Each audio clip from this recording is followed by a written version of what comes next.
Hello, welcome to Fred Dinenage's Murder Casebook Reopened. I'm here with Fred. Today we are talking about someone who has been described as more dangerous than the Krays.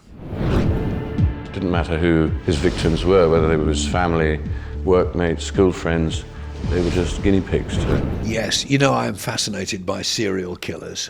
I always have been. But this one in particular fascinates me, not because his body count was that high, because it wasn't in basic terms, but because the man was actually a bit of a genius. We're talking about Graham Young, the so-called Teacup Poisoner. Graham Young was more dangerous than the Krays. No one could trust him. A man whose knowledge of chemicals, of poisons, was so great that when he was spending his final days in Parkhurst Prison on the Isle of Wight, cosmetic companies would actually approach him for advice on the chemicals they should mix in their lipsticks and mascaras and things like that. The man was a genius when it came to chemicals and poisons. Sadly, he used his cleverness in precisely the wrong way. He used them on human beings, on fellow human beings. It is a really, really fascinating case. I mean, he was a clever guy. So he was born in Neasden in North London, 1947, from a very ordinary family by the sounds of it. Graham Young, yes, had an unhappy childhood, really, an unsettled childhood, as indeed many killers do seem to have. His mother died when he was a very young baby.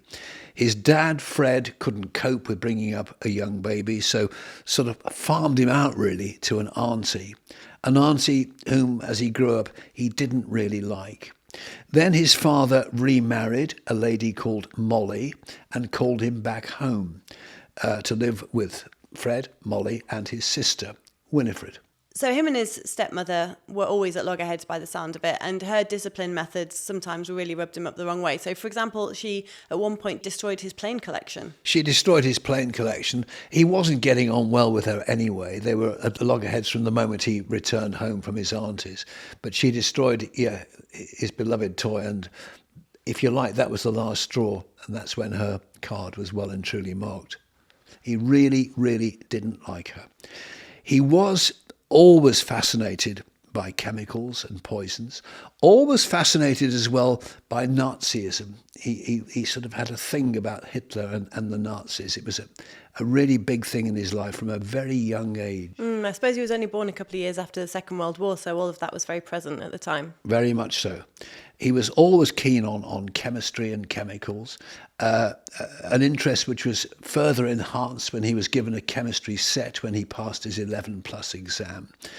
And he started experimenting with mixing chemicals together and poisons, which he was able to get quite easily at that time, thallium, things like that. So how was he actually getting hold of all of these substances he was hurting people with? He would simply go to the local chemists and say, I need chemicals for my schoolwork, for my exams. And later he would say, I'm a university student, I need them for my university exams, for my experiments. And the chemist would fall for it. He was clearly very charming, very plausible when he needed to be. Very plausible, and of course had great knowledge of the chemicals that he required. So, he could really convince a chemist or anybody else that this was indeed part of his studies, part of his research, a necessary part of his research. And he started his sort of poisoning experiments on a schoolmate, a lad called Christopher Williams. And he started, in break times, when they were having their snacks or their drink of milk or whatever, inserting a bit of poison on his food or in his drink to see what the effects would be. And Christopher Williams began to fall quite ill, and having to take time off school. And on one occasion, when he was back at school, the two lads went to London Zoo. And while they were at London Zoo, Christopher Williams said, I feel a bit thirsty. And Graham Young said, I've got a nice drink here for you, and gave him a drink which was laced with poison. But Williams was lucky because in actual fact, he didn't kill him, because by then his attention was turning to his stepmother, Molly, whom he really disliked.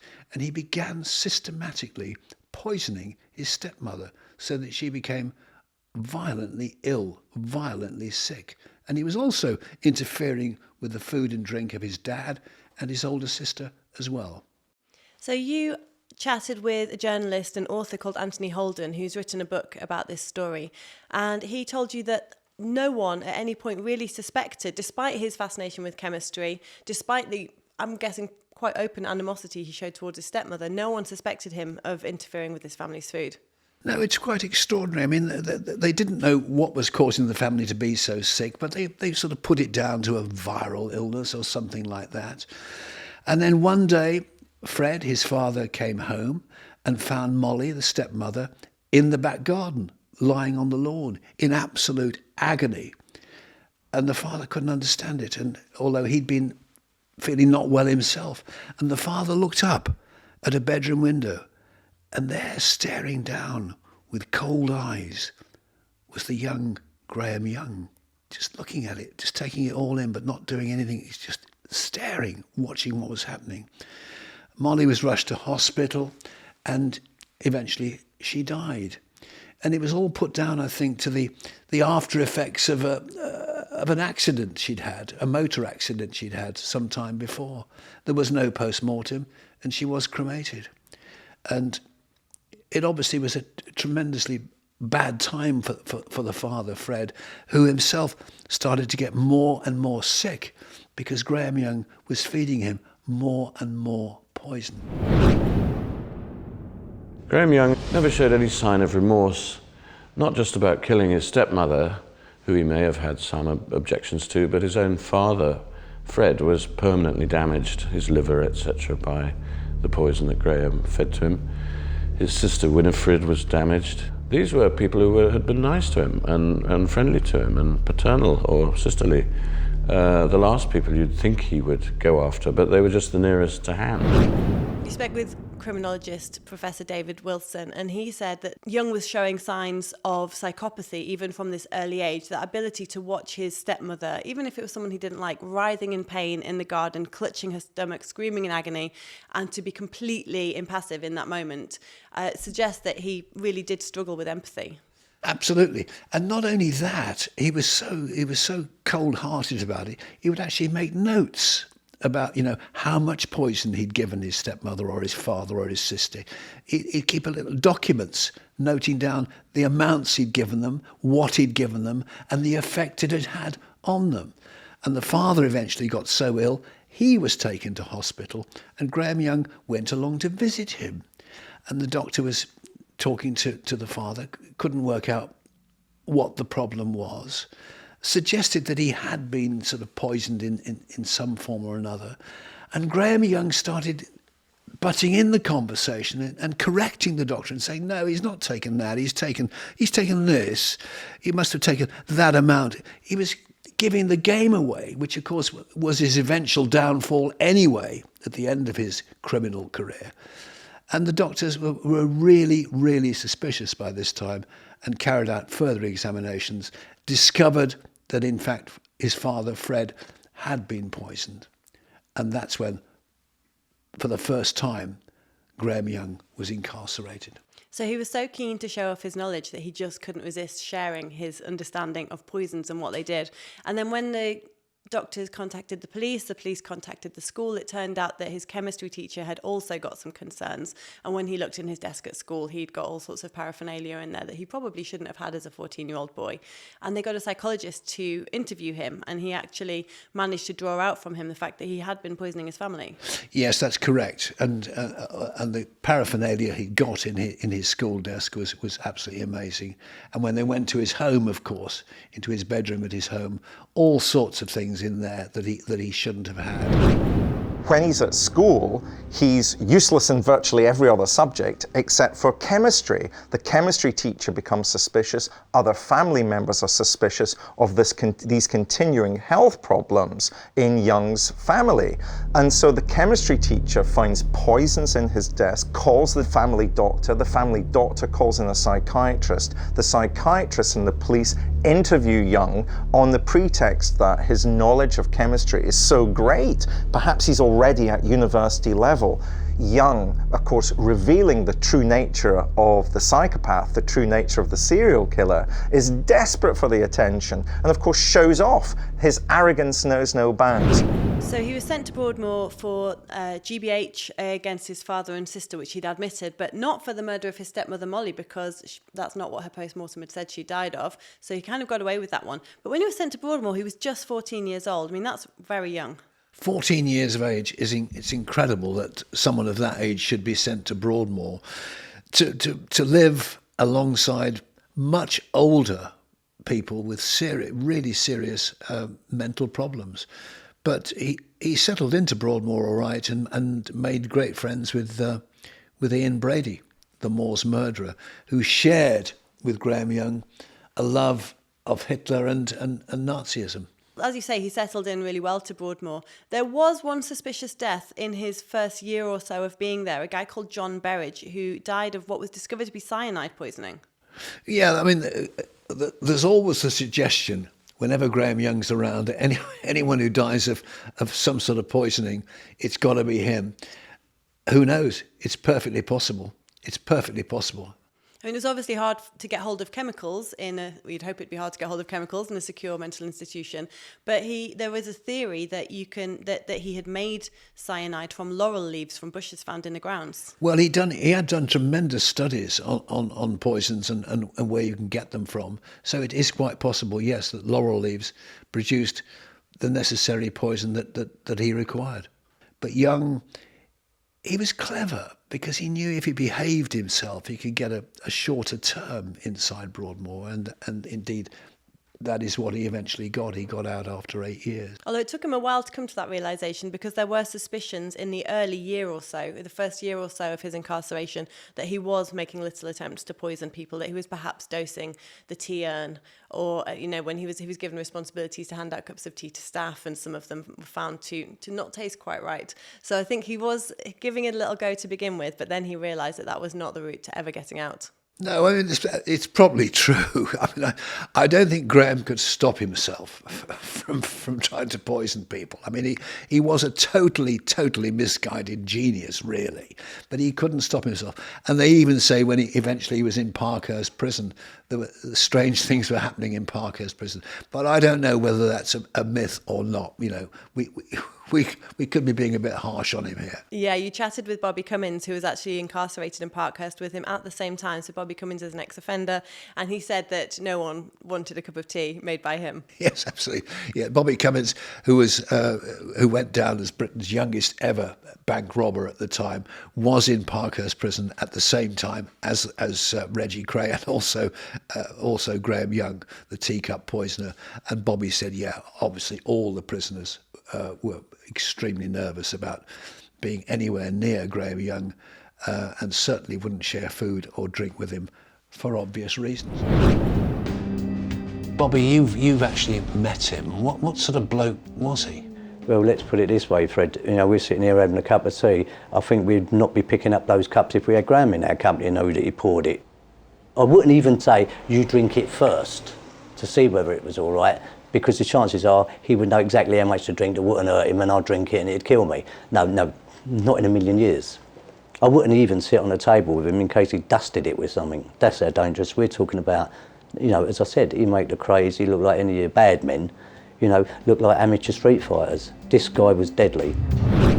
I wonder if that's something he enjoyed. I know that Professor David Wilson said that actually power and control is one of the kind of motivators for a lot of serial killers, and that idea that people fear and that you have the kind of power of life and death over people was probably quite appealing to him. Oh, I think Graham Young would have absolutely loved that. Absolutely loved that aura he had around him.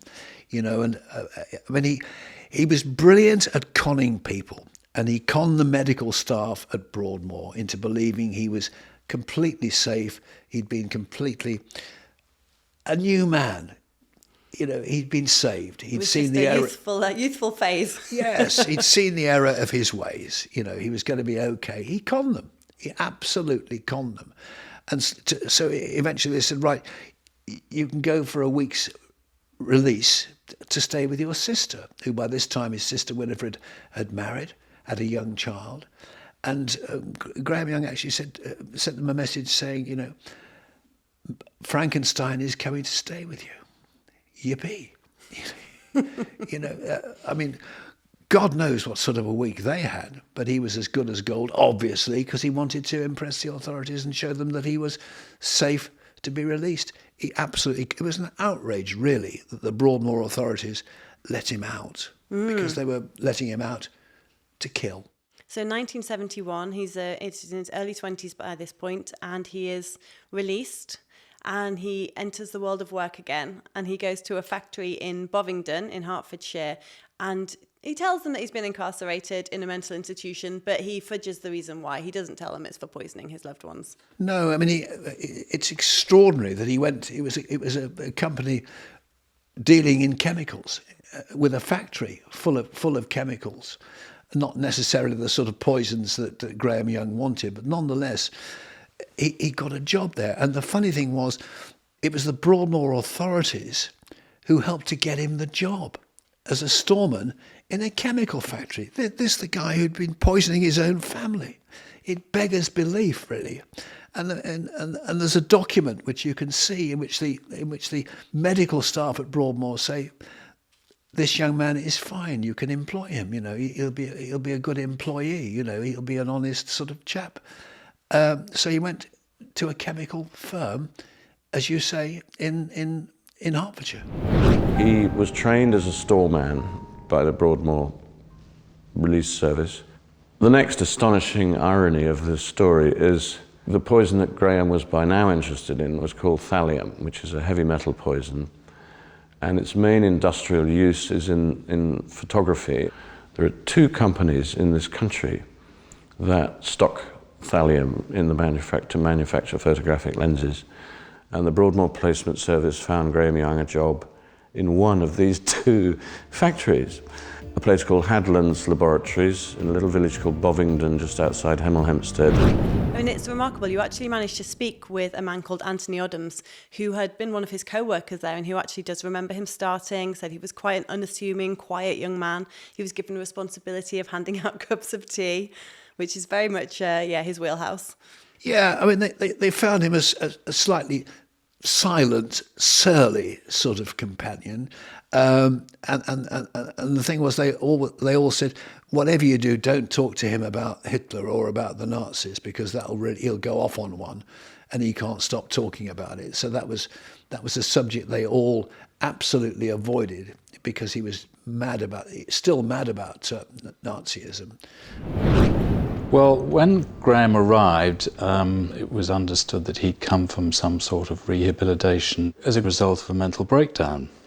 He didn't strike one as being exceptional. He was very dark, somewhat glum, very articulate, clearly very intelligent, and he obviously conveyed through one means or another his knowledge of chemistry, and those that were curious asked him what he'd been and what he'd done in the past, and he said, well, I was actually a failed chemistry student or a failed pharmacist.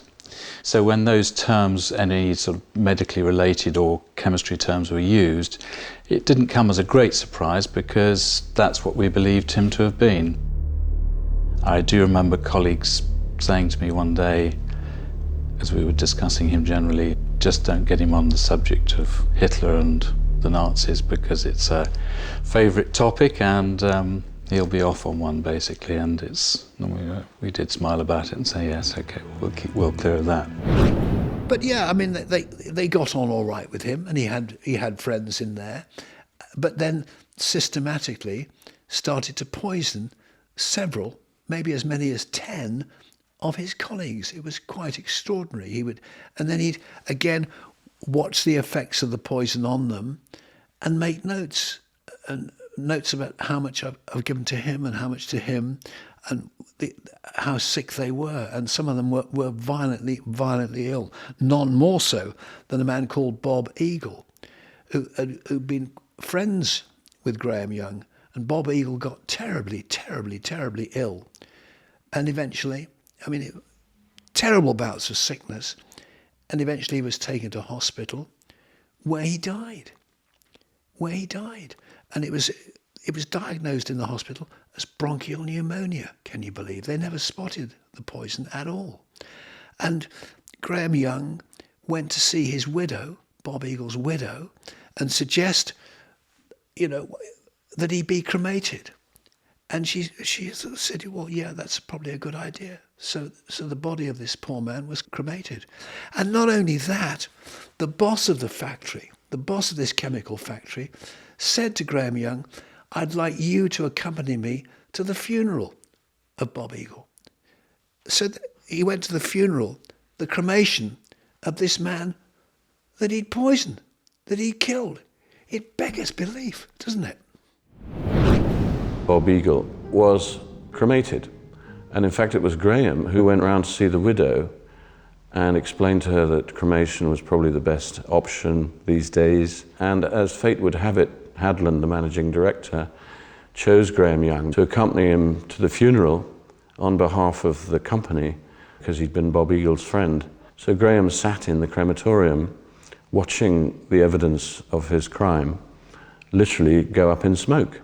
It is remarkable, and I think that there'd been this real spate of absences, of illnesses at the factory, and people were actually starting to get quite fearful about what was going around at the factory and what was hurting people, but still nobody looked at him. And then before long, another person had fallen seriously ill, Fred Biggs. Fred Biggs, who he was a storeman who'd actually befriended Graham Young and taken him sort of under his wing.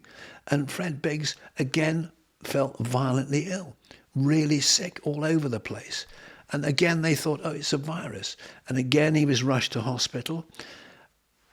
The doctors around his bed, they can't work out precisely what's happened to him. But by now, there is suspicion about what's going on. So such was the illness was so widespread and fear was rising so much that the factory actually called in public health officials to try and work out what was going on. It had become known as the Bovingdon bug. Yeah, I mean, loads of people were going down with this sickness and they just had no idea what it was. But it all seemed to be starting in this factory. So public health inspectors were called in to talk to the staff and try and get to the bottom of this. And of course, our man, the Teacup Poisoner, was there.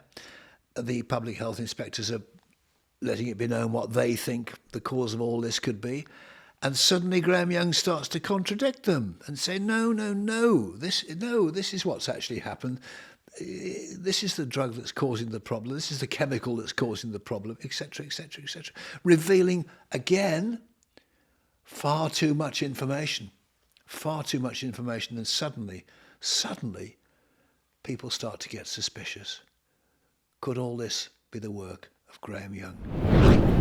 So the doctor went on, having described this business of the analysis and so forth they'd been doing, and he came to the conclusion that we were probably suffering from some sort of hybrid flu virus, and that these things were very aggressive, and that was probably what the situation was.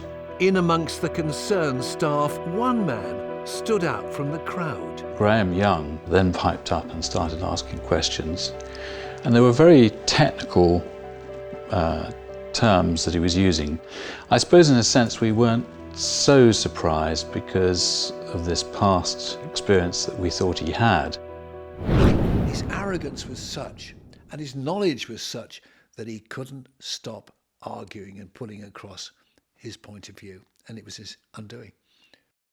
And Anthony Oddams, his co-worker, actually said that there was a real sense, it was a shock, it was a real sense of betrayal that they had worked alongside this guy and they had trusted him and they'd befriended him, and he was literally killing his co-workers. Oh yeah, I mean, he was absolutely horrified. And I mean, we interviewed him years after the event had happened, but he was still shocked by it. It was the first time he'd spoken about it. He couldn't bear to talk about it, and this was the first interview he'd ever given on our murder casebook program.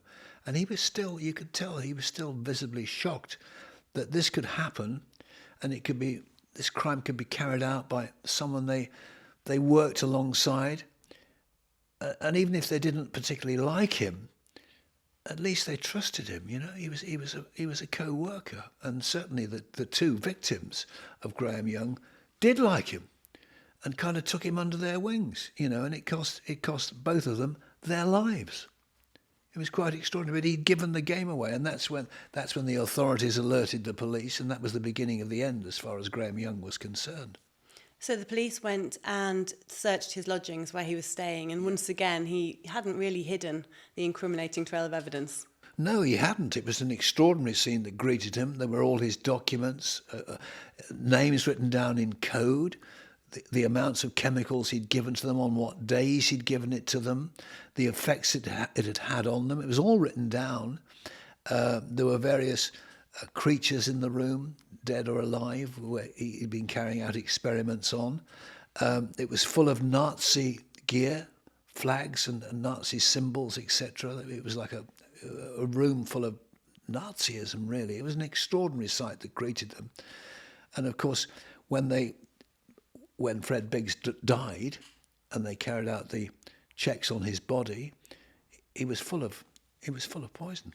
They also were able to test Bob Eagle's ashes that were left as well. They did. And again, that revealed that he hadn't died of a virus, he'd been poisoned. So really high levels of thallium, this heavy metal thallium in his ashes. Massive amounts of thallium, particularly in Fred Biggs. He was absolutely full of thallium. He'd had enough to kill him 100 times over.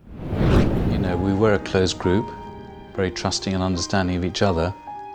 And suddenly you have this situation where somebody has been very, very malicious. Within a group like that, it has a pretty profound effect on everybody. But horror, really, I suppose is the only way you can describe it. So he's arrested, he's charged, there's a lot of evidence, and in 1972 he goes to trial at St Albans Crown Court. And Anthony Holden, your journalist that you interviewed for the programme, was there for the trial. He was there for the trial, and the strange thing was that Graham Young sort of recognised him as the local reporter across the court and sent messages across to him suggesting that they should meet, suggesting that he should be written of in glowing terms so that he could become famous. He wanted to be notorious. He wanted to be notorious, but he wasn't having any of that, so they never ever did meet. It was the first time I laid eyes on him, and it was a pretty scary sight. He was in court, his demeanour was very arrogant, detached, like one of those dictators who doesn't recognise the court, He sent me notes across the court that said, can you make me so famous that I wind up in the Chamber of Horrors at Madame Tussauds? I want to go down in history as a really famous murderer. One of the things he actually said to Anthony Holden, the journalist, is that he wanted to be in Madame Tussauds' Chamber of Horrors. Yes, he did. And Anthony Holden also said that it was quite extraordinary that during breaks in the court case, members of the jury and members of the press would be in the same room having coffee. But of course, the jury didn't know, because such is the way of the law, the jury didn't know about Graham Young's previous convictions, the poisoning of his father, stepmother and sister. They didn't know about that, but the journalist did. And the journalist was so tempted to say to them, look, this guy's done this before. He's a prolific poisoner of other people. But they couldn't. They weren't allowed to do that. So and I think Holden was actually worried that Graham Young might get away with it, because Graham Young had tried all sorts of stunts, like saying, "Oh, the stuff in my notebooks, it's not really true. It's nonsense," So Holden was concerned that the jury might let him off. The irony of the whole trial was that we journalists knew about poisoning his family when he was a teenager, 8 years in Broadmoor. Obviously, the jury did not know about that, because you're not allowed to raise previous convictions during a trial. And we would often be in the canteen drinking a cup of tea with the jury. It was so tempting in that absurd way to go across and say, hey, do you know he's done it before? Because you can never tell during a trial what impression the evidence is making on the jury. So the diaries played a large part of the prosecution's evidence. He actually took the stand himself, Graham Young, in his own defence, but it seems that all he did was just argue with the points that the experts had made. He couldn't stop himself arguing with the experts. This had been his undoing. It was why he got sent to Broadmoor in the first place, because he would argue with experts, argue with doctors. And it's what's brought him into court here, charged with 2 murders. The jury took very little time to deliberate, and what was the verdict? The verdict was guilty. Guilty on 2 counts of murder, and he was given life sentences on both counts. I think he could have gone back to Broadmoor had he so chosen, but he didn't. He went to Parkhurst Prison on the Isle of Wight, and that's where he served out his time. He died on August the 1st, 1990, aged 42. Again, there's a mystery about how Graham Young died, because it was said he died of heart failure, but he'd had no history of heart problems. It was claimed also that he might have been murdered, either by fellow prisoners who were nervous of having him around for obvious reasons. Bobby Cummins even suggested that he might have been murdered by prison officers, although there's absolutely nothing to suggest that might be the case. And Professor David Wilson suggested he might even have committed suicide. I mean, he had been known earlier in life, or had been thought earlier in life, to have been carrying a so-called exit dose of poison around with him in case he needed to take his own life. Well, even when he was young, when he'd been poisoning his dad and his stepmother and his sister, he had a little phial of poison which he kept in his pocket to take should he need to, should he be apprehended. And of course, he never got that chance. So he could, as David Wilson said, Professor David Wilson said, he could have committed suicide. We shall never know. There is a fascinating thing that he said after he was convicted, and he was asked if he had any remorse or any regret for his actions. And I think his answer really sums up the condition, his psychological condition. What he said was, "What I feel is the emptiness of my soul." And that's an epitaph, really, for Graham Young, the Teacup Poisoner. He had no compunction, no remorse, no guilt about inflicting terrible pain and, in some cases, death. He really was a remorseless killer, and actually he did manage to achieve his aim of ending up in Madame Tussauds. The extraordinary thing was, yes, he got his dream wish in the end. He finished up a statue in Madame Tussauds in London. It would have made him incredibly happy. Thank you so much, Fred. It's such a fascinating case, and we'll see you next time for more of Fred Dinenage's Murder Casebook Reopened.